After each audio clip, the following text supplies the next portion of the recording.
Assalamualaikum warahmatullahi wabarakatuh. Perkenalkan, saya Muhammad Hairul Rahim dari SMPN 7 1 Atap Cihara, Kabupaten Lebak, Provinsi Banten. Calon guru penggerak angkatan 10. Selama pendidikan guru penggerak ini, saya didampingi oleh Pak Fajin Amik SPD MSI sebagai fasilitator dan Pak Sadim SPD sebagai pengajar praktik. Izinkan saya untuk memaparkan aksi nyata saya mengenai modul 1.4 budaya positif. Kegiatan ini dilatar belakangi oleh tidak semua warga sekolah mengerti mengenai budaya positif. Beberapa di antaranya masih asing dan belum pernah melakukannya. Untuk itu perlu adanya aksi nyata yang akan saya lakukan dengan diseminasi sebagai bentuk penyebaran informasi dan pemanfaatannya di sekolah. Tujuan kegiatan ini ialah yang pertama, meyakinkan guru dan kepala sekolah mengenai pentingnya budaya positif dan dampak yang akan diterima. Kemudian yang kedua, timbulnya motivasi dalam diri siswa tanpa adanya dorongan dari luar. Yang menjadi tolak ukur keberhasilan kegiatan ini ialah yang pertama, terlaksananya diseminasi budaya positif. Kemudian yang kedua, adanya keyakinan kelas. Yang ketiga, konsisten melakukan segitiga restitusi. Dan yang terakhir, sadarnya akan posisi kontrol guru. Lini masa kegiatan ini ialah yang pertama, saya akan berkonsultasi dengan kepala sekolah mengenai kegiatan ini.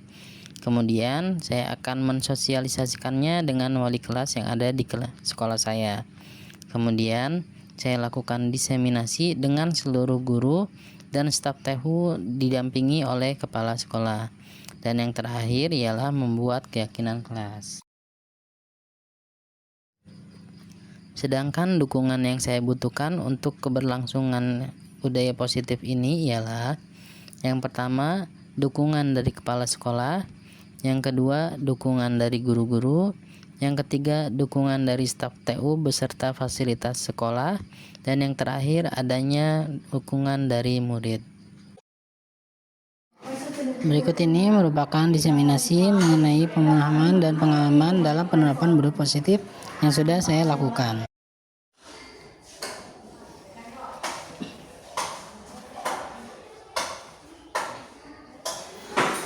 Assalamualaikum warahmatullahi wabarakatuh. Yang terhormat Pak Margo Naharjo sebagai Kepala Sekolah SMPN 7 1 Atap Cihara. Yang terhormat Bu Eni Nisa SPD sebagai Wakil Kurikulum SMPN Negeri 7 1 Atap Cihara, dan teman-teman sekalian yang saya cintai. Seperti hari ini saya akan melakukan pembahasan atau melakukan diseminasi tentang apa yang sudah saya lakukan, yang saya pelajari selama pendidikan guru penggerak angkatan 10 ini. Nah, pada diseminasi kali ini saya akan membahas mengenai pemahaman dan pengalaman dalam menerapkan budaya positif. Kenalkan, saya Muhammad Hairul Rahim dari SMPN angkatan 10. Oke. Nah, apa sih budaya positif itu? Jadi budaya itu seperti yang telah kita ketahui, budaya adalah sesuatu yang kita lakukan secara terus-menerus, secara konsisten, dan dilakukan dalam kurun waktu yang lama sehingga budaya itu mengakar. Kalau positif adalah sesuatu hal yang kita anggap benar. Jadi budaya positif secara garis besarnya adalah nilai atau keyakinan universal yang diterapkan di lingkungan sekolah. Jadi budaya positif ini ada sebuah nilai atau beberapa nilai yang kita terapkan di sekolah, tapi kita yakini benar dan diyakini secara bersama-sama. Kemudian kita lakukan secara terus-menerus, secara konsisten. Budaya positif juga tidak hanya hadir di sekolah, tapi juga bisa hadir di lingkungan kita sekitarnya, bisa juga di keluarga kita atau di kehidupan kita secara nyata. Nah, budaya positif ini penting untuk menunjang hal-hal yang ada di sekolah kita ini, supaya kita berada pada jalur yang benar. Nah, budaya positif ini kita sepakati secara bersama, kita lakukan secara bersama, dan kita yakini secara bersama. Universalis ini berarti tidak memihak suatu apapun. Jadi tidak memandang ras, tidak memandang jenis kelamin, tidak memandang pangkat, tidak memandang apapun yang menjadi tingkatan kita di sekolah maupun di luar sekolah, tapi semuanya kita anggap sama. Kita di sini menjadi manusia yang sama, kita di sini menjadi warga sekolah yang sama, punya kedudukan yang sama, punya hak yang sama, punya kewajiban yang sama dalam membangun budaya positif di sekolah. Nah, kemudian pendekatan disiplin positif bukan mengenai anak atau peserta didik secara langsung, melainkan bagaimana cara orang dewasa, yaitu ini adalah guru-guru sekalian, yang memberikan dampak dan pengaruh positif kepada anak dan peserta didik. Nah, pendekatan disiplin positif menitik beratkan pendekatan yang positif tanpa adanya kekerasan, memotivasi, merefleksi kesalahan, menghargai dan membangun logika serta bersifat jangka panjang. Jadi seperti yang tadi dijelaskan di awal, kalau budaya itu kan mengakar. Jadi budaya itu sesuatu yang kita lakukan secara terus-menerus, kita lakukan bersama, dan kita lakukan secara konsisten.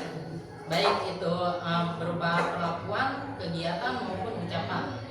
Nah, setelah itu kita lakukan bersama-sama dalam jangka waktu yang panjang, nah itu yang nanti kita sebut sebagai budaya. Nah, disiplin positif di sini juga sama.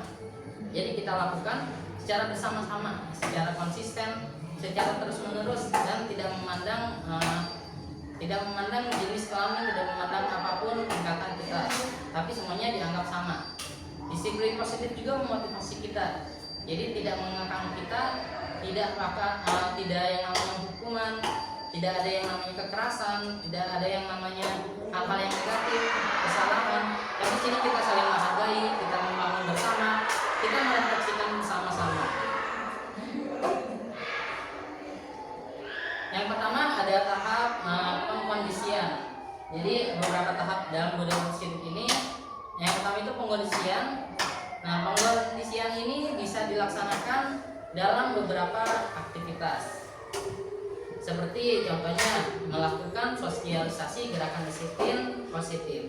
Jadi sebelum kita menerapkan, kita tidak langsung nanti kita langsung terapkan tanpa adanya kesepakatan bersama. Tapi kita sosialisasikan dahulu budaya positif ini, seperti yang saya lakukan kali ini. Jadi kita melakukan sosialisasi dulu, apa itu budaya positif kita pelajari dulu. Kemudian kita fasilitasi pelaksanaan sosialisasinya, entah itu dalam bentuk webinar maupun diseminasi. Kemudian kita terapkan sosialisasi ini ke dalam stakeholder. Stakeholder itu adalah orang-orang yang memiliki kepentingan. Jadi di sini selain orang tua, sebenarnya juga kita para guru, warga sekolah, murid-murid, orang tua, dan juga staf tata usaha dan lainnya yang ada di lingkungan sekolah. Di sini stakeholder ini juga termasuk ke dalam komite pengawas dan juga jajarannya. Nah, kemudian kita bisa membuat komitmen bersama dalam bentuk penandatanganan fakta integritas dan melakukan pemetaan masalah.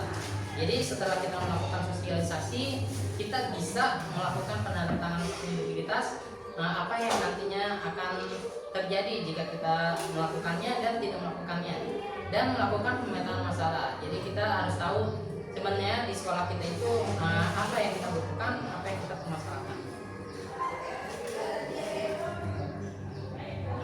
Kita lanjut ke tahap kedua. Tahap kedua yaitu konsolidasi.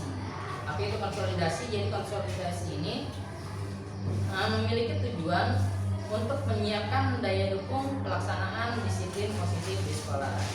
Jadi tujuannya adalah menyiapkan daya dukungnya. Kalau tadi kita mensosialisasikan, sekarang kita terapkan dengan cara menyiapkan daya dukungnya. Kita siapkan apa-apa saja yang kita perlukan dalam melaksanakan budaya positif di sekolah ini. Kemudian beberapa aktivitas yang perlu dilakukan pada tahapan ini yaitu yang pertama, deklarasi gerakan disiplin positif. Jadi kita mendeklarasikan diri, kita menyatakan bahwa sekolah kita akan melakukan budaya positif di sekolah ini. Nah, dan ini harus kita sepakati secara bersama. Apakah kita mendeklarasikannya kapan harinya atau kapan tempatnya, dan disaksikan oleh siapa saja, itu kita umumkan secara bersama. setelahnya kita deklarasikan bahwa sekolah kita akan menerapkan disiplin positif dan menyusun mekanisme penanganan. Mekanisme penanganan di sini adalah ketika kita semua terjun langsung dalam budaya positif, kita tahu apa yang harus kita lakukan dan kita menemukan beberapa kendala. Kita harus tahu bagaimana cara mekanisme penanganan apapun kendalanya. Dan kemudian ada pelatihan substantif, penerapan disiplin positif, dan lokakarya bagi orang tua. Jadi yang seperti yang tadi kita jelaskan bersama, kita lihat bersama bahwa budaya positif ini harus dideklarasikan dan diketahui dan disetujui bersama oleh semua warga sekolah, baik itu guru, staf tata usaha, kepala sekolah, kemudian murid-murid, dan masyarakatnya. Termasuk di atasnya yaitu ada komite, pengawas sekolah, dan juga lain sebagainya. Kita masuk ke tahap yang ketiga, yaitu implementasi disiplin positif. Nah, implementasi disiplin positif ini ditandai dengan pembinaan peserta didik oleh pendidik dan lembaga pendidikan dengan saling menghargai dan tanpa hukuman. Jadi di sini perlu adanya sumbangsi baik itu dari guru maupun staf tata usaha untuk memberikan implementasi disiplin positif kepada murid-muridnya. Karena di sini disiplin positif itu kita utamakan pada disiplin pada murid-murid kita. Nah, tanpa adanya hukuman dan saling menghargai. Jadi di sana juga kita tandai pembinaan peserta didik ini dengan tanpa menghukum. Kita ubah cara pandang kita bahwa adanya penanganan masalah dan hukuman. Kita terapkan budaya positif ini dengan cara menggeser hukuman itu. Kita terapkan dengan cara yang lain. Kemudian penerapan disiplin positif dapat dilakukan dengan penerapan disiplin positif secara menyeluruh dan diintegrasikan dalam proses belajar mengajar di kelas. Jadi penerapannya itu bukan cuma ketika kita ada masalah pada di luar kelas, tapi juga saat melakukan pembelajaran, saat kita melakukan kegiatan belajar mengajar, kegiatan praktik atau kegiatan olahraga yang itu mencakup kegiatan-kegiatan di sekolah maupun kegiatan-kegiatan acara yang ada di sekolah, kita terapkan juga budaya positifnya. Penerapan budaya positif di sini ada berbagai macam cara, berbagai macam langkah, dan juga ada beberapa pilihan yang bisa kita lakukan. Beberapa di antaranya kita bisa melakukan keyakinan kelas, kita juga bisa melakukan teknik 3 restitusi, dan lain sebagainya. Untuk penjelasan mengenai keyakinan kelas dan teknik 3 restitusi akan dibacakan ada slide berikutnya. Dan kita juga memerlukan tahap yang keempat, yaitu tahap keberlanjutan penerapan disiplin positif di sekolah. Setelah kita melakukan beberapa tahapan sebelumnya, kita melakukan deklarasi, kita melakukan penerapan budaya positif, kita juga perlu menerapkan yang namanya keberlanjutan. Nah, agar penerapan disiplin positif di sekolah itu bisa dilaksanakan untuk jangka waktu yang panjang. Jadi tidak hanya kita lakukan sekali kemudian selesai dan tahun depannya kita lakukan dengan cara yang lainnya, tapi kita lakukan, kita harapkan penjelasan budaya positif ini kita lakukan secara konsisten dari tahun ke tahun. Maka sekolah dan kita itu perlu ada kegiatan untuk melakukan pertemuan kelas dan pertemuan sekolah ini dilakukan untuk adanya evaluasi, monitoring dan evaluasi dan penilaian pencapaian. Biasanya yang kita lakukan adalah yang pertama itu kita merefleksikan apa saja dalam 1 tahun terakhir atau dalam beberapa bulan terakhir yang sudah dilakukan dan yang sudah kita dapatkan dalam masa budaya positif di sekolah. Nah, dalam masa-masa itu setelah kita refleksikan, kita evaluasi. Evaluasi di sini berarti kita melihat apa dampak baiknya setelah kita melakukan budaya positif di sekolah. Kemudian apa dampak buruknya ketika kita tidak melakukan, atau apakah dampaknya itu berdampak secara signifikan atau tidak. Dan kita juga mengevaluasi apakah ada beberapa aturan atau beberapa keyakinan yang diterapkan di sekolah kita lakukan secara bersama tapi kita ubah sedikit. Dan terakhir kita melakukan pencapaian, penilaian pencapaian. Kita lakukan penilaian pencapaian ketika kita sudah melakukan budaya positif. Kemudian kita lihat apakah kegiatan ini benar-benar baik atau perlu adanya sedikit revisi. Dan kita lihat apakah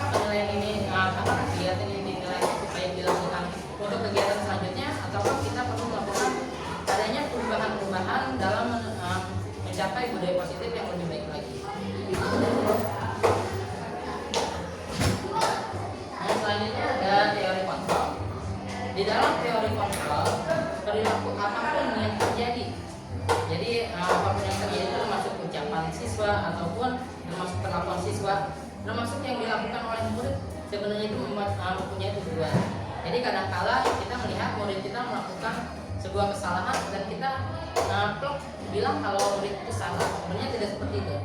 Jadi dalam teori kontrol ini, semua perilaku apapun yang terjadi termasuk yang dilakukan oleh murid itu sebenarnya memiliki tujuan. Walaupun murid itu melakukan kesalahan, pasti murid itu melakukan kesalahan itu pasti memiliki tujuan kenapa dia melakukan kesalahan. Nah, jadi kita guru ini tidak bisa memaksakan kehendak muridnya.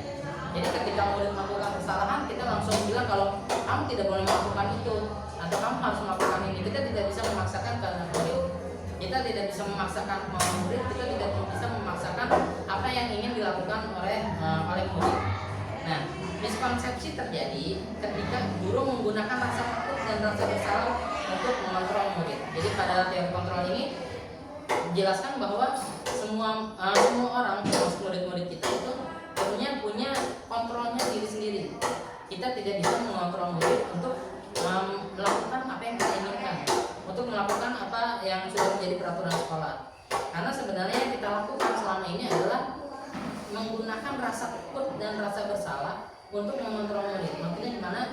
Jadi pada contohnya kita akan bilang kalau kamu nggak menggunakan sepatu warna hitam, kamu nggak boleh pakai sepatu selama jam pelajaran berlangsung. Nah, murid jadi punya rasa takut. Jadi akhirnya dia harus menggunakan sepatu hitam. Nah, itu sebenarnya tidak terjadi dalam diri murid sendiri, tapi itu kita yang mengontrol rasa takut murid, sehingga murid melakukan apa yang kita inginkan dengan cara guru menggunakan rasa takut murid itu sendiri. Atau misalkan kita bilang kamu apa yang sudah kamu lakukan gitu, kamu mencontek, itu merugikan teman kamu sendiri. Nah, itu nantinya murid akan memiliki rasa bersalah. Jadi guru mengontrol murid dengan cara menggunakan rasa bersalah yang dimiliki murid. Nah, itu juga tidak bisa kita benarkan ya. Jadi miskonsepsi di teori kontrol ini adalah terjadi ketika guru itu menggunakan rasa takut dan rasa bersalah untuk mengontrol murid. Padahal itu sebenarnya tidak bisa ya. Dalam teori kontrol ini ada 4 macam teori yang dikemukakan oleh Dr. William Glasser, disebut choice theory atau teori pilihan. Yang pertama yang sering kita tahu adalah ilusi guru mengontrol murid. Jadi pada dasarnya kita tidak dapat memaksa murid untuk berbuat sesuatu kalau murid tersebut memilih untuk tidak melakukannya. Jadi sebenarnya kita nggak bisa memaksa murid. Murid tidak ingin belajar, kita tidak bisa memaksanya. Itu harus terjadi. Murid harus belajar dengan kemauan murid sendiri. Walaupun tampaknya guru sedang mengontrol perilaku murid, hal demikian terjadi karena murid sedang mengizinkan dirinya dikontrol. Jadi sebenarnya kita tidak bisa mengontrol murid, tapi murid sengaja mengizinkan dirinya dikontrol supaya murid itu melakukan apa yang diinginkan.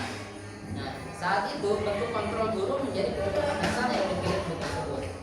Teori kontrol menyatakan bahwa semua perilaku memiliki tujuan, bahkan terhadap perilaku yang tidak disukai.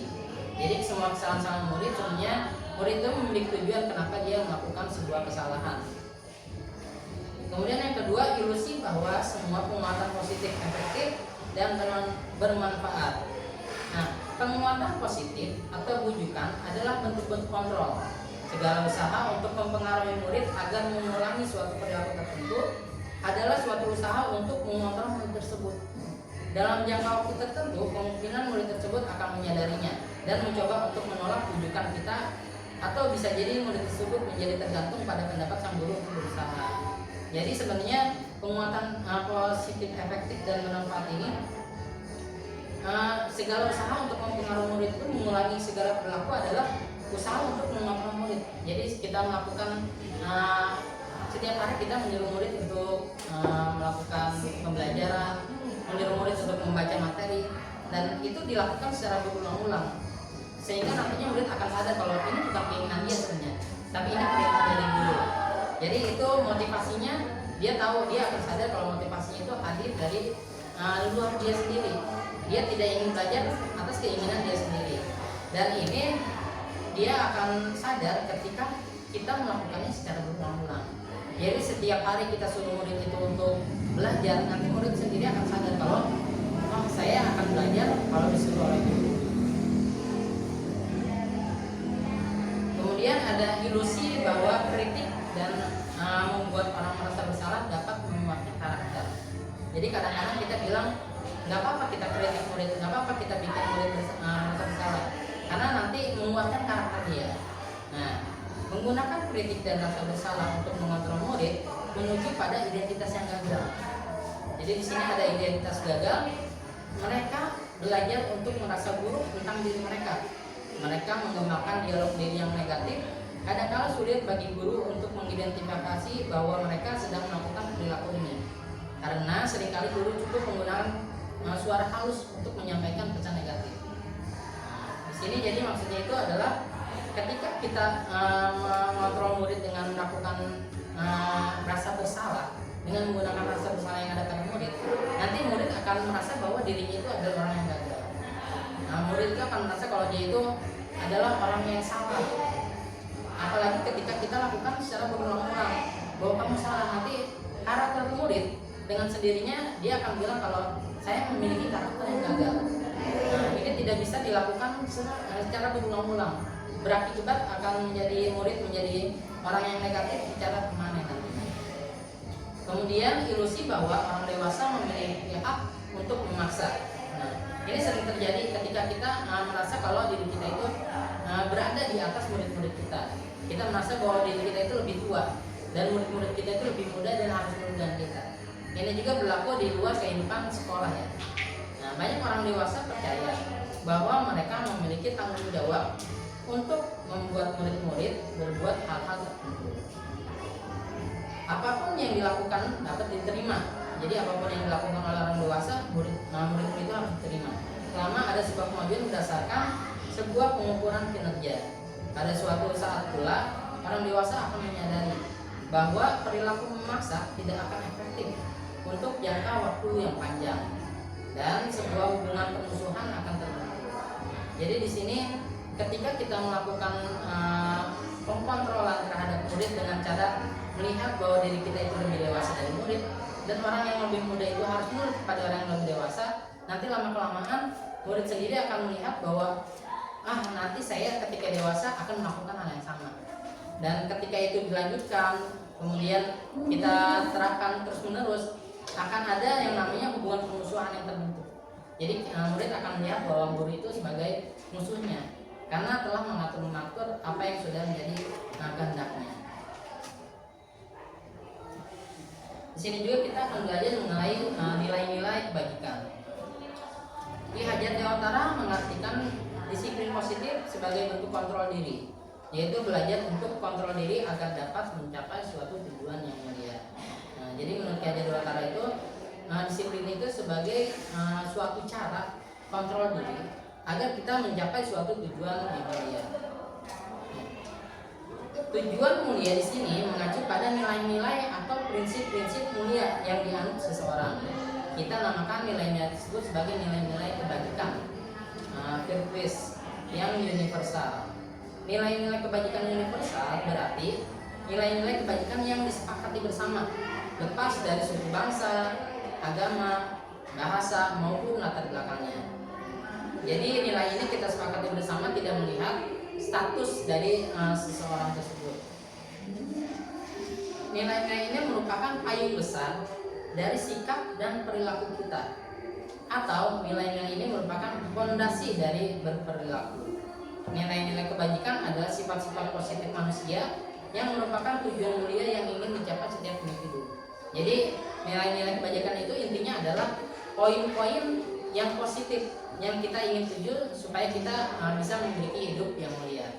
Sebenarnya ada beberapa poin pada nilai kebajikan. Contohnya ada pada profil pelajar Pancasila.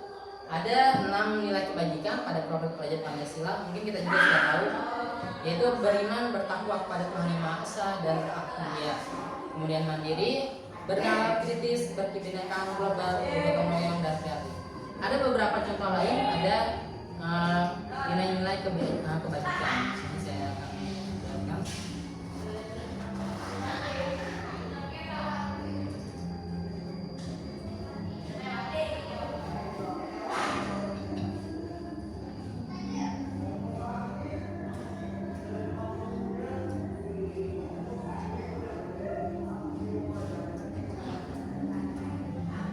Kalau tadi itu dari profil pelajar Pancasila, ada juga dari Yayasan Primary Youth Program atau PYP.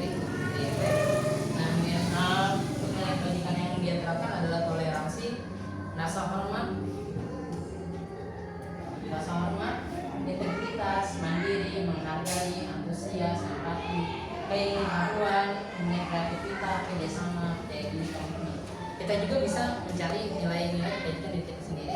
Misalnya kalau di kita itu ada di sisi kita sendiri ada ceria, cerdas, terus mandiri dan berbudaya. Cerdas dan berbudaya. Kemudian di sini ada juga Indonesian Heritage Foundation atau IHF. Mereka memiliki 90 karakter. Nah, nilai kebajikan yang mereka miliki itu ada cinta Tuhan dan sekitar ciptaannya, kemandirian dan tanggung jawab, kejujuran, diplomatis, hormat dan santun, dermawan, suka menolong dan gotong royong, percaya diri, kreatif dan pekerja keras, kemudian kepemimpinan dan keadilan, baik dan rendah hati, toleransi, kedamaian dan kesatuan. Ada lagi untuk keterampilan hidup, itu nilai kebajikannya ada dapat dipercaya, lurus hati, pendengar yang aktif, tidak merendahkan orang lain, memberikan yang terbaik dari diri. Untuk petunjuk hidup, nilai kebajikannya lebih banyak, yaitu peduli, penalaran, bekerja sama, keberanian, keingin-tahuan, usaha, kelulusan, berorganisasi, kesabaran, keteguhan hati, kehormatan, memiliki rasa humor. Nah, ini memiliki rasa humor juga termasuk budaya, termasuk nilai kebajikan, berinisiatif, integritas, pemecahan masalah, sumber pengetahuan, tanggung jawab dan persahabatan. Jadi ada beberapa yayasan yang memiliki nilai kebajikannya masing-masing. Kalau pada kurikulum Merdeka kita memiliki profil pelajar Pancasila sebagai nilai-nilai kebajikan yang akan kita tuju kepada murid-murid kita. Dan ada beberapa banyak lagi nilai-nilai kebajikan. Dan kita bisa mengambil nilai kebajikan ini nanti untuk keyakinan kelas kita. Nah, di sini ada beberapa contoh nilai kebajikan yang bisa kita ambil supaya kelas kita menjadi kelas yang memiliki budaya positif. Misalkan kita mau kelas kita memiliki nilai peduli, nilai rajin, nilai integritas, nilai rasa hormat, nilai kebersihan, nilai kesantunan. Nilai kebajikan ini nanti kita bisa kembangkan sebagai keyakinan kelas. Misalkan di sini kebersihan, kita punya nilai kebajikan kebersihan. Untuk keyakinan kelasnya nanti kita bisa membuang sampah pada tempatnya. Atau di sini bersyukur. Jadi nilai kebajikannya itu bisa kita buat berdoa ketika akan melakukan kegiatan belajar mengajar dan ketika selesai belajar mengajar. Atau lagi misalkan di sini kita memiliki tenggang rasa. Rasa berarti nilai keyakinannya kita bisa tuliskan di sini saling menghargai antar teman, meminta izin ketika kita meminjam barang milik orang lain dan lain sebagainya. Jadi ini nilai kebajikannya nanti kita bisa kembangkan sebagai aturan di kelas kita sendiri. Apalagi di sini ada beberapa wali kelas. Nah, nanti wali kelas itu bisa membuat. Nah, kalau dulu kita sebut peraturan kelas. Tapi kalau peraturan itu dari kita untuk siswa. Nah, ini nanti kita akan buat keyakinan kelas. Kita sepakati bersama, kita cari bersama, dan kita yakini secara bersama. Jadi keyakinan kelas itu dilakukan dan dilaksanakan bukan hanya oleh murid, tapi juga oleh guru-guru yang mengajar di kelas tersebut. Dan ini ada kebutuhan dasar manusia. Kebutuhan dasar manusia inilah yang menjadi penyebab seseorang melakukan tindakan. Jadi kebutuhan dasar manusia ada 5. Yang pertama bertahan hidup, kemudian kasih sayang dan terima kasih, kemudian penguasaan, kebebasan dan kesenangan. Untuk penjelasannya,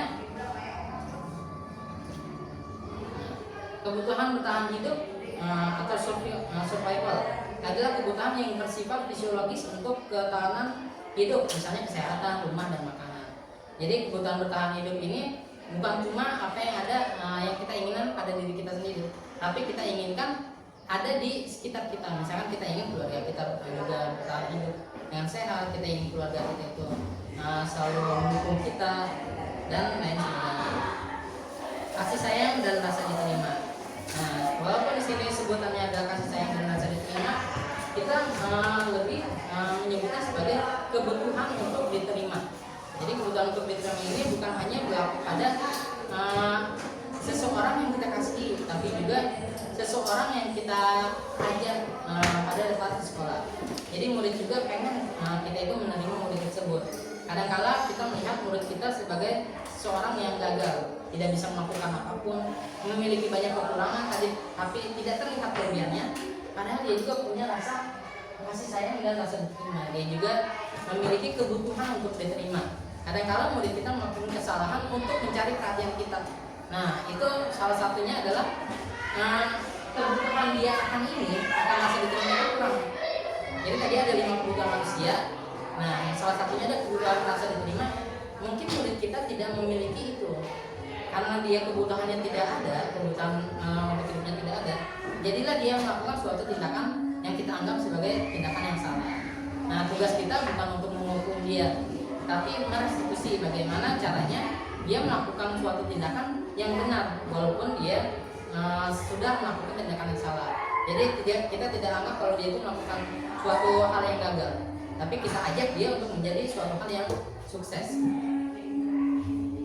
Kemudian ada penguasaan, kebutuhan pengakuan atas kemampuan. Nah, kebutuhan ini berhubungan dengan kekuatan untuk mencapai sesuatu, menjadi kompeten, menjadi terampil.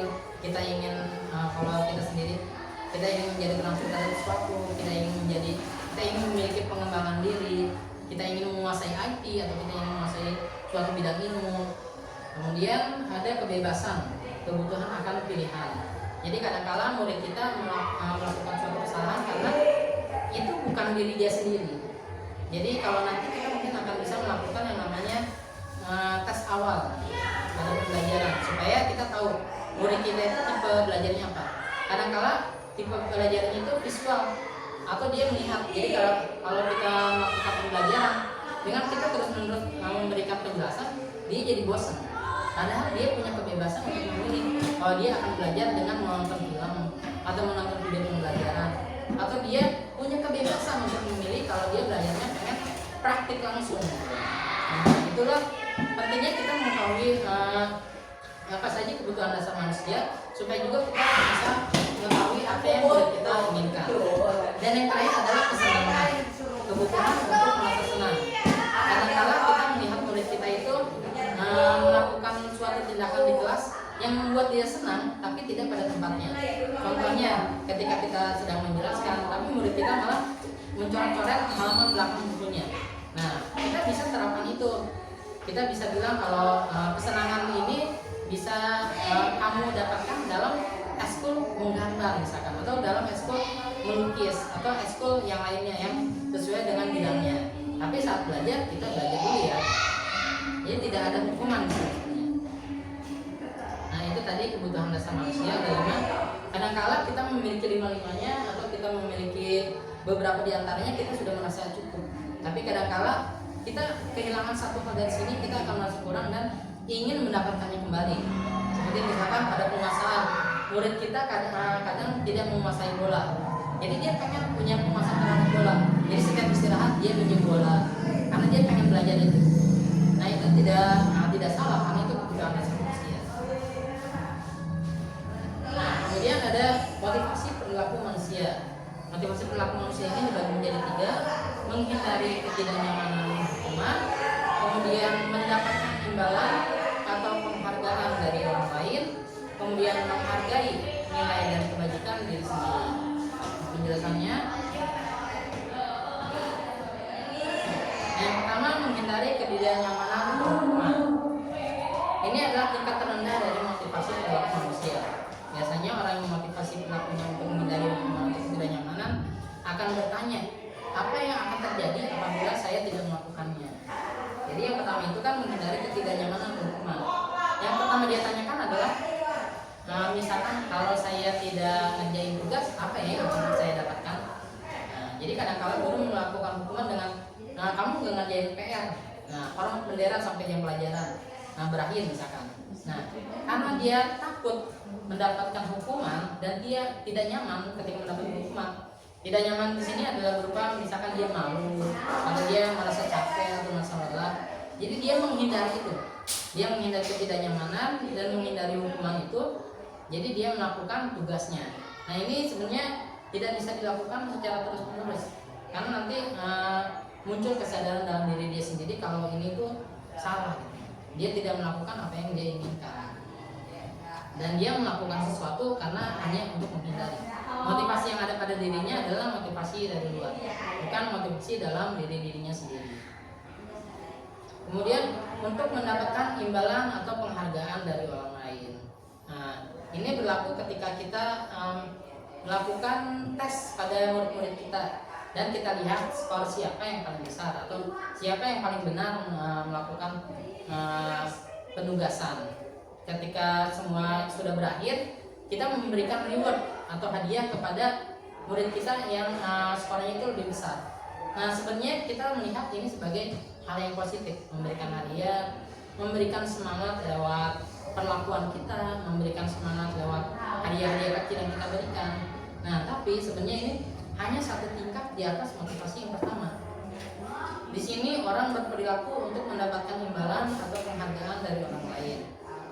Orang dengan motivasi ini akan bertanya, apa yang akan saya dapatkan apabila saya melakukannya? Mereka melakukan sebuah tindakan untuk mendapatkan pujian dari orang lain yang menurut mereka penting dan mereka letakkan dalam dunia berkualitas mereka. Nah, mereka juga melakukan sesuatu untuk mendapatkan hadiah, pengakuan atau imbalan. Motivasi ini juga bersifat eksternal. Jadi nanti murid juga akan sadar kalau dia itu melakukan sesuatu bukan karena dia sadar itu penting, tapi murid kita melakukan sesuatu karena dia sadar kalau dia melakukannya dia akan mendapatkan sebuah hadiah. Nah, dampak negatif dari hal ini adalah ketika dia tidak punya kemampuan dirinya sendiri, dia tidak punya kemampuan menghargai apa yang sudah dia lakukan. Semua yang sudah dia lakukan nanti dia hargai sebagai suatu bentuk imbalan.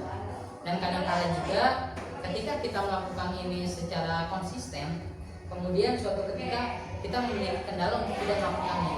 Jadi misalkan dalam sebuah pembelajaran ada 5 ulangan harian, setiap ulangan harian misalkan kita kasih hadiah buat orang yang skornya paling besar. Ulangan harian pertama, kedua, ketiga, keempat kita kasih hadiah. Saat ulang harian kelima kita lupa bawa hadiah.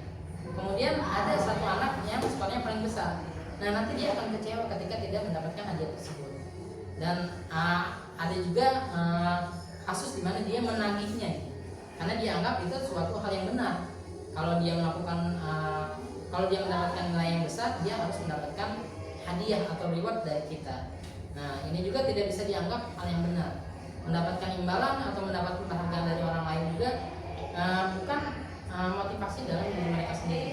Jadi mereka melakukannya bukan atas kesadaran mereka sendiri, namun dengan niat untuk mendapatkan atau untuk memperoleh sesuatu yang mereka anggap itu suatu hadiah. Jadi hadiah di sini atau reward di sini juga bukan bentuk barang, bisa juga berupa ucapan. Kita selalu memuji-muji murid secara berlebihan, gitu. Itu juga tidak bisa digunakan.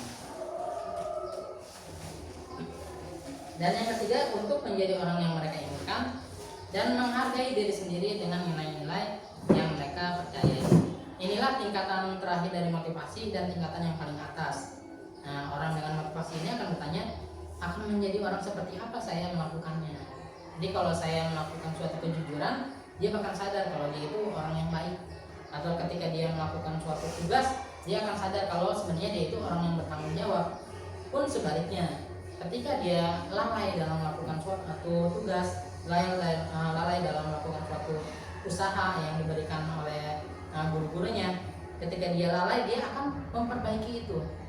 Dia tahu kalau itu adalah suatu hal yang salah, dan dia bukan malah menyepelekannya, tapi dia mungkin akan bisa mendatangi kita. Dia juga akan pertama dia akan meminta maaf karena dia telah melakukan suatu kesalahan. Dia juga akan menyadari apa yang sudah dia lakukan, dan yang terakhir dia akan merefleksi dan menindaklanjuti kalau suatu kesalahan itu harus ada efeknya gitu. Dan dia akan menindaklanjuti itu. Dan inilah motivasi, satu motivasi yang ada dalam diri sendiri. Dengan begini dia akan menghargai dirinya sendiri, dan nilai-nilai yang sudah disepakati dia akan terima dengan lapang dada. Itu motivasi. Dan ini konsep disiplin dari luar atau disiplin gagal kalau tadi sebutannya. Yang pertama itu ada hukuman dan penghargaan.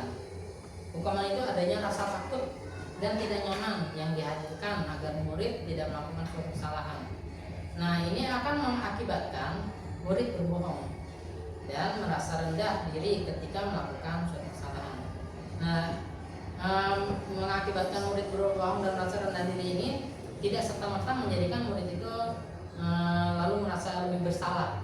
Kadang-kala dia lakukan itu hanya untuk mempercepat prosesnya. Jadi kadang kalau misalnya kita tanya, kamu tadi nggak ngerjain tugas ya? Dia langsung bilang, ya Pak maaf, ya udah tugasnya apa? Nah, dia langsung seperti itu. Karena dia udah tahu kalau dia bakalan dihukum. Jadi lama kelamaan mungkin dia akan sedikit nakal atau tidak refresh lagi dengan kita, tidak refresh lagi dengan kita. Tidak menghargai apa yang akan kita lakukan ke depannya, dan murid juga akan sadar kalau semua yang dilakukan itu nanti akan dia rasakan kalau semua yang dilakukan itu salah. Hukuman ini akan memperburuk keadaan dengan rasa takut. Jadi kita menyuruh murid itu dengan rasa takut. Kalau kamu tidak melakukan ini, kamu akan berakibat ini. Dan secara konsisten nanti murid akan merasa kalau dirinya itu orang yang gagal karena terus-menerus melakukan kesalahan. Padahal pada dasarnya kita semua pasti melakukan kesalahan. Tidak ada yang sempurna di dunia ini. Nah, hanya penanganan saja nanti mungkin yang berbeda. Kemudian ada penghargaan, itu tidak menghargai diri sendiri dan merusak kreativitas. Tidak efektif jika dilakukan terus-menerus. Seperti yang tadi sudah dijelaskan, kalau penghargaan ini nantinya efeknya itu mungkin bisa jangka pendek, bisa juga jangka panjang. Ketika murid terus-menerus dilakukan penghargaan, ketika murid terus-menerus diberikan penghargaan oleh kita, diberikan reward oleh kita, kedepannya murid akan sadar kalau dia itu melakukan sesuatu karena untuk mendapatkan sesuatu, atau dia mengorbankan sesuatu untuk mendapatkan sesuatu. Dia mengorbankan rasa nyaman juga untuk mendapatkan sesuatu yang dia inginkan, padahal itu tidak dianggap sesuatu yang benar. Al-Fiqh di sini mengungkapkan bahwa dihukum oleh penghargaan.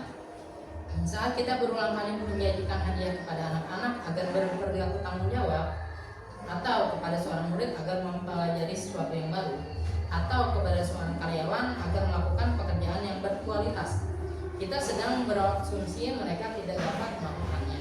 Jadi sebenarnya kita berasumsi kalau mereka sebenarnya tidak bisa melakukan itu, atau mereka tidak akan memilih untuk melakukannya. Jadi sebenarnya kita merendahkan mereka. Dalam hal ini, kalau kita menyuruh murid melakukan sesuatu yang kita inginkan, kita bakal mikir, murid mah nggak bakal melakukan ini kalau nggak disuruh. Padahal sebenarnya mereka punya kemampuan itu. Sebenarnya mereka memiliki kemampuan itu, tapi kita tidak percaya kalau murid akan melakukan itu. Dan dengan begitu mereka juga tidak berasumsi kalau mereka itu tidak bisa melakukannya. Mereka memilih tidak melakukannya, dan mereka merasa diri mereka memang tidak bisa melakukannya. Nah, kalau konsepsi disiplin dari dalam atau yang sukses itu yaitu restitusi. Nah, di restitusi ini murid bertanggung jawab sesuai perilaku, fokus terhadap solusi dari masalah, dan memperbaiki kesalahan yang sudah dia lakukan.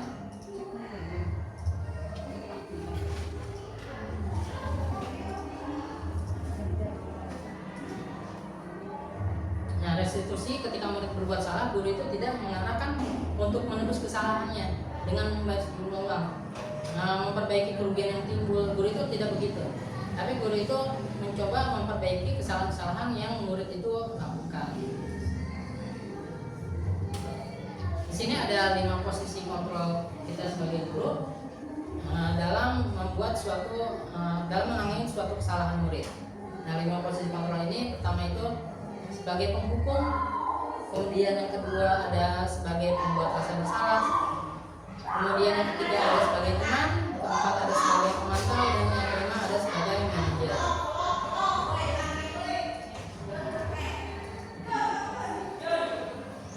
Oke, sebagai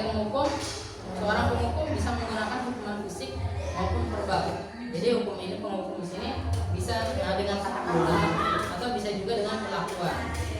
Orang-orang yang menjalani posisi penghukum senantiasa mengatakan bahwa sekolah memerlukan sistem atau alat yang dapat lebih menekan murid-murid lebih dalam lagi.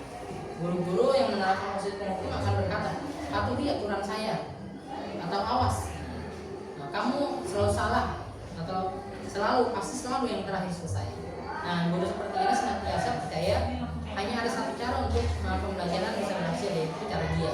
Nah, sebagai penghukum ini juga seorang penghukum biasanya melakukan suatu hukuman dalam beberapa kali.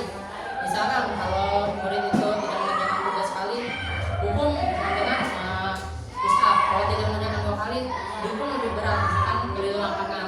Kalau tidak mengerjakan 3 kali, hukumannya juga lebih berat lagi. Nah, itu berdampak pada keyakinan anak bahwa dia orang yang salah. Nah, kemudian ada pembuat rasa bersalah. Pada posisi ini biasanya guru akan bersuara lebih lembut lagi.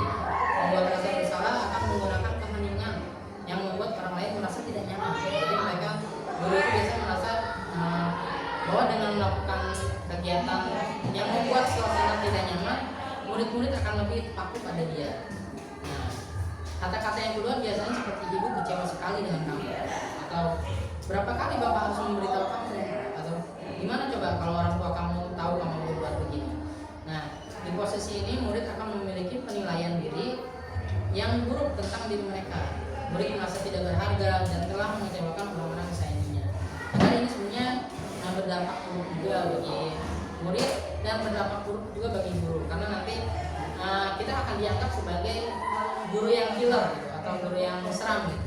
Dan murid juga merasa tidak nyaman ketika pembelajaran kita sedang berlangsung. Yang ketiga, posisi kontrol sebagai teman. Nah, guru pada posisi ini tidak akan menyakiti murid. Jadi sudah lebih dekat dengan murid, namun akan tetap berupaya untuk mengontrol murid melalui persuasi. Nah, posisi teman pada guru ini bisa negatif ataupun positif. Positif di sini berupa hubungan baik yang terjalin antara guru dan murid. Nah, guru di posisi teman menggunakan hubungan baik dan humor untuk mempengaruhi seseorang. Mereka akan berkata, nah, ayo bantulah demi bapak ya, atau ayo ingat tidak bantuan bapak selama ini, atau misalkan ya sudah kali ini tidak apa-apa, nanti ibu bantu bereskan ya. Nah, hal negatif dari posisi teman adalah bila suatu saat guru tersebut tidak membantu, maka murid merasa kecewa dan berkata, saya pikir bapak ikut teman saya. Jadi kalau misalkan nanti kita lakukan secara terus menerus, kemudian ketika kita memberikan suatu arahan ketika murid merasa bersalah, nanti mereka akan kecewa kenapa guru melakukan itu pada muridnya. Nah, murid juga akan tergantung pada guru tersebut. Kemudian tingkatan yang keempat yaitu sebagai pemantau. Yaitu memantau berarti mengawasi. Pada saat kita mengawasi, kita bertanggung jawab atas perilaku orang-orang yang kita awasi. Posisi pemantau berdasarkan pada peraturan dan konsekuensi. Dengan menggunakan sanksi atau konsekuensi, kita dapat memisahkan hubungan pribadi dengan murid. Sebagai seseorang yang menjalankan posisi pemantau, pertanyaan yang diajukan bisa para pemantau yaitu peraturannya apa, atau apa yang telah kamu lakukan, sanksi atau konsekuensinya apa. Misalkan kalau murid melakukan kesalahan, kita akan bertanya, kamu tahu kan peraturannya apa, atau kamu tahu kan keyakinannya itu kita ada keyakinan apa saja, atau kamu tahu kan sanksinya, konsekuensinya apa gitu. Nah, tentu saja dalam melakukan ini seorang pemantau harus membuat keyakinan kelas dari dulu, agar muridnya juga tahu sebenarnya apa saja peraturan-peraturan yang ada di kelasnya atau di sekolahnya. Dan yang terakhir adalah manajer. Posisi terakhir manajer ini adalah posisi di mana guru berbuat sesuatu bersama muridnya, mempersilahkan murid mempertanggungjawabkan perilakunya, mendukung murid agar dapat menemukan solusi atas permasalahan sendiri. Seorang manajer telah memiliki keterampilan di posisi teman maupun pemantau. Dan dengan demikian bisa jadi waktu tertentu kembali kepada kedua posisi tersebut bila dibutuhkan. Jadi bisa jadi nanti jadi teman lagi atau jadi pemantau lagi. Namun bila kita menginginkan murid-murid kita menjadi manusia yang merdeka, mandiri dan bertanggung jawab, maka kita perlu mengacu pada restitusi yang dapat menjadikan murid kita seorang manajer bagi dirinya sendiri. Di manajer, murid diajak untuk menganalisis kebutuhan dirinya maupun kebutuhan orang lain. Nah, di sini penekanan bukan pada kemampuan membuat konsekuensi, namun dapat berkolaborasi dengan murid bagaimana memperbaiki kesalahan yang ada. Seorang manajer akan berkata, apa yang kita yakini, kemudian apa kamu meyakininya, kemudian jika kamu meyakininya, apa kamu bersedia untuk memperbaikinya, dan lain sebagainya. Nah, kita berada pada keyakinan kelas. Jadi kenapa sih kita harus melakukan keyakinan kelas? Jadi kalau kita melakukannya aturan, beberapa kali kita menyebutnya sebagai aturan kelas. Kalau kita menyebutnya sebagai aturan, nanti itu ada dari satu pihak untuk disetujui pihak lainnya. Tapi kalau keyakinan itu dari kita, oleh kita, dan untuk kita. Jadi perbedaan keyakinan dan aturan ada pada untuk siapa dan dari siapa. Kalau aturan biasanya dari dulu kita buat aturannya untuk murid kita. Tapi kalau keyakinan, kita secara bersama, guru maupun murid, meyakini kira-kira apa nilai-nilai yang terdapat kelas kita, kemudian kita melakukannya, dan itu juga kita konsekuensikan secara bersama. Siapapun yang melanggarnya juga harus ada konsekuensinya bersama-sama, baik guru maupun murid. Nah, ini adalah contoh membuat keyakinan kelas yang sudah saya lakukan. Membuat keyakinan kelas ini bisa dilakukan berbagai cara, tapi yang saya mau adalah dengan sticky note. Jadi pertama itu kita berpendapat, kita tanyai keyakinan kelas apa yang sudah ada masing-masing. Jadi kita tanyain murid-murid kita, kalau misalkan kamu setujunya kelas kita kayak gimana? Misalkan dia setujunya kelas kita nggak boleh bawa HP, nah bisa. Kemudian misalkan satu lagi setujunya kalau nggak boleh makan di kelas. Nah, kemudian ada lagi misalkan nggak boleh ngobrol selama pembelajaran. Nah, itu kita ambil semuanya. Kemudian apa berikutnya? Mendiskusikannya dengan dari semua anggota kelompok. Jadi misalkan kita tadi ada 3 poin, tiga-tiganya bernilai negatif, tidak boleh. Jadi misalkan tidak boleh mengobrol saat di kelas, kita bisa ganti kalimatnya jadi positif dulu. Jadi mendengarkan guru ketika berbicara, atau tidak boleh makan di kelas, tidak boleh membuang sampah sembarangan. Kita bisa ganti jadi buanglah sampah pada tempatnya. Kita ambil kalimat yang negatif berubah jadi positif, supaya kita berefektif kalau misalkan kita itu orang yang positif juga. Kemudian misalkan tidak boleh makan di kelas, kita sebut jadi makan di luar kelas. Nah, setelah kita diskusikan, kita tempelkan keyakinan kelas itu bisa di dinding kelas atau di tempat spot-spot yang terlihat oleh semua anggota. Nah, tempelkannya bisa berubah dengan sticky note, atau bisa ditulis langsung, atau bisa kita pakai bahan-bahan lain supaya kita melihat itu selama pembelajaran. Jadi kita terapkan itu terus-menerus. Nah, itu dari pengalaman saya sendiri untuk membuat keyakinan kelas. Nah, kita sampai pada segitiga restitusi. Yang tadi kita bahas adalah mengenai hukuman, kemudian ada reward. Nah, kita harus melakukan segitiga restitusi ini.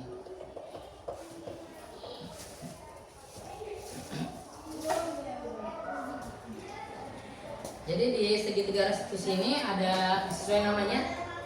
Jadi ada 3 tahapan. Yang pertama itu menstabilkan identitas, kemudian memvalidasi kebutuhan, dan yang terakhir menanyakan keyakinan. Nah, untuk menstabilkan identitas, yang pertama itu yaitu kita bisa pakai kalimat kalau setiap orang itu pasti melakukan kesalahan. Nah, kamu bukan satu-satunya yang pernah melakukan itu. Nah, untuk validasi kebutuhannya kita bisa pakai kalimat, kamu tentu punya alasan ya kenapa melakukan itu, atau adakah cara yang lebih efektif untuk mendapatkan apa yang kamu butuhkan. Nah, kemudian untuk menanyakan keyakinan yaitu bisa dengan nilai-nilai apa yang telah kita sepakati, atau kamu ingin menjadi orang yang seperti apa. Nah, ini contoh penerapannya untuk segitiga restitusi yang sudah pernah saya lakukan. Jadi dalam kasus 1 ini, contoh kasus 1 adalah setelah melihat rekap kehadiran 1 bulan terakhir, guru melihat bahwa Indra sudah beberapa kali tidak masuk sekolah. Nah, dengan alasan yang tidak diketahui. Nah, untuk itu guru memanggil Indra untuk melakukan restitusi, jadi tidak langsung menghukum Indra, tapi menanyakan kebenaran apa yang terjadi.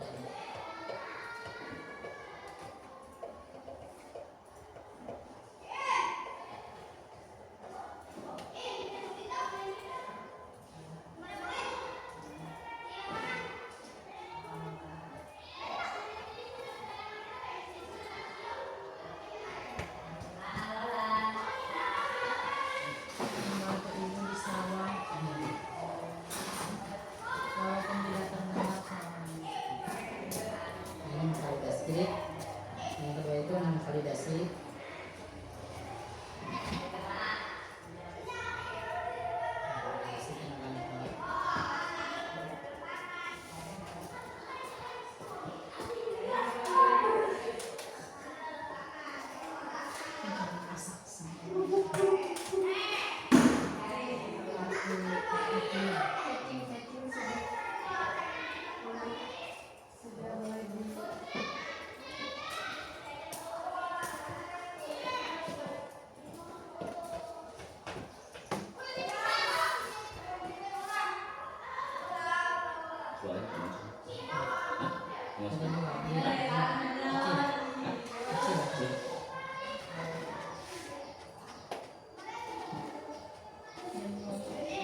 Jadi di sini ada 3 langkah yang dijelaskan.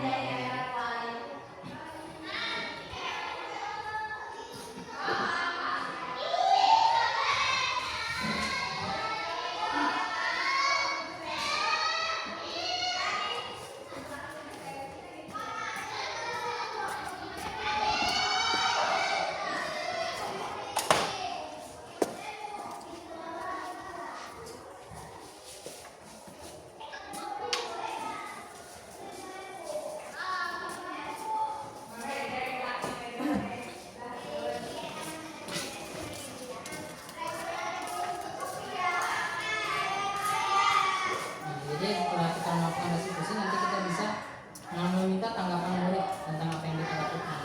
Apa yang kita lakukan itu bagaimana perasaan murid kita melakukan restitusi, bagaimana tanggapannya, dan perubahannya akan seperti apa. Itu tadi langkah-langkahnya. Pertama, menstabilkan identitas, kemudian validasi tindakan salah, dan menanyakan keyakinan. Jadi budaya positif di sekolah itu murid yang unggul dan sesuai profil pelajar Pancasila dapat tercipta dari sekolah yang menerapkan budaya positif. Nah, namun hal itu tidak dapat hadir hanya dengan satu tangan. Perlu adanya kolaborasi yang bersih antar warga sekolah. Jadi kita perlu melakukan budaya positif ini dengan cara berkolaborasi, dengan sama-sama melakukannya. Tidak bisa satu orang melakukan budaya positif, kemudian satu orang yang lain tidak sebut melakukannya. Itu tidak bisa dilakukan karena akan bentrok. Murid juga akan bertanya-tanya, dan itu nanti menjadi percabangan pikiran murid ya. Misalkan kita melakukan budaya positif dengan memiliki peraturan tidak boleh memakai sepatu berwarna selain hitam. Kemudian ada satu murid yang dibiarkan menggunakan sepatu berwarna. Nah, itu akan menjadi pertanyaan bagi murid yang lain. Kenapa penerapannya tidak berhasil? Atau ada apa dengan ini? Nah, perlu adanya konsekuensi, perlu adanya penanganan lebih lanjut jika hal-hal tersebut yang dilakukan. Nah, ini juga budaya positif juga tidak bisa dilakukan oleh 1-2 guru, tapi kita sepakati bersama, semuanya kita sepakati untuk melakukan budaya positif, disepakati bersama dan dilakukan bersama, berkolaborasi secara bersama. Kita lakukan bersama dari awal. Setelah akhir pembelajaran, kita juga akan melihat apa saja yang sudah kita lakukan. Kemudian kita akan merefleksi apakah budaya positif yang kita lakukan itu sudah semuanya terlaksana atau ada beberapa bagian yang tertinggal, atau apakah fungsi tugas guru itu sudah benar. Dan kedepannya kita refleksikan lagi apakah beberapa aturan atau keyakinan yang sudah kita lakukan itu semuanya berjalan atau ada yang perlu kita hentikan atau kita perlu ubah. Jadi sedikit cerita, kalau untuk sekolah yang lain, tempat saya sekolah dulu, aturannya sama seperti sekolah kita. Untuk baju putih itu dimasukkan. Sampai suatu ketika ada beberapa kelompok murid yang mengeluarkan bajunya, baik itu di dalam sekolah maupun di luar sekolah. Dan itu menjadi tanya-tanya bagi warga sekitar. Jadi yang bertanya justru bukan dari dalam sekolah sendiri, tapi dari warga sekitar. Kenapa baju di SMA itu dikeluarin? Nah, untuk itu pada tahun ajaran berikutnya diberlakukan aturan bahwa baju SMA ini dikeluarkan. Jadi mulai aturan itu semua bajunya untuk baju sekolah anak-anak pinggirannya itu ada sobekan, jadi itu boleh dikeluarkan. Jadi untuk tahun ajaran selanjutnya semua baju anak-anak itu dikeluarkan. Jadi tidak plek aturan itu semuanya diterapkan dan tahun depan diterapkan lagi, tapi kita refleksikan lagi apakah aturan-aturan ini perlu kita lanjutkan atau kita edit sedikit atau bahkan nanti kita hilangkan. Beberapa aturan yang dihilangkan diantaranya bisa seperti misalkan dulu ada saat COVID wajib menggunakan masker. Nah itu karena COVID sudah berakhir, kita bisa hilangkan aturan itu. Jadi aturan-aturan atau kesepakatan atau keyakinan ini kita refleksikan lagi, kita evaluasi lagi untuk kita terapkan di tahun ajaran yang berikutnya. Nah ini juga tidak berlaku cuma 1 tahun ajaran, 2 tahun ajaran, bisa jadi kita uji cobakan selama beberapa bulan atau selama 1 semester dan kita uji cobakan semester berikutnya, kita lihat lagi perkembangannya. Seperti itu. Oke, ada yang ingin ditanyakan belum jadi? Ya, baik, terima kasih. Assalamualaikum warahmatullahi wabarakatuh. Setelah menyimak tadi, saya akan bertanya mengenai apa peran guru dalam mendukung budaya positif di sekolah. Peran gurunya ya Pak ya, peran gurunya. Ya. Oke, baik, terima kasih kepada Bu Yeti atas pertanyaannya. Yaitu apa peran guru? Ya. Apa peran guru dalam mendukung budaya positif di sekolah? Nah, apa peran guru dalam mendukung budaya positif di sekolah?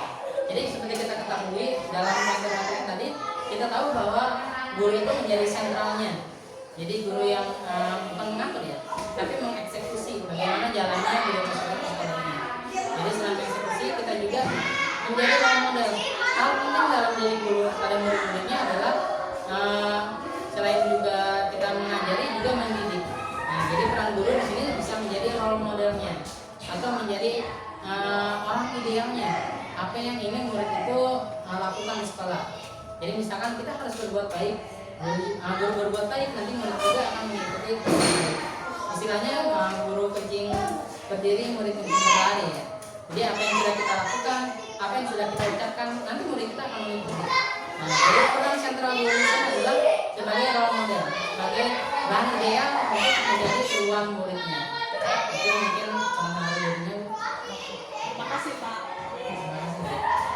Ada lagi yang ditanyakan? Cukup. Sekian mungkin presentasi yang bisa saya berikan mengenai pemahaman dan budaya positif di sekolah, terutama atas apa yang sudah pernah saya lakukan di sekolah. Saya ucapkan terima kasih. Wassalamualaikum warahmatullahi wabarakatuh.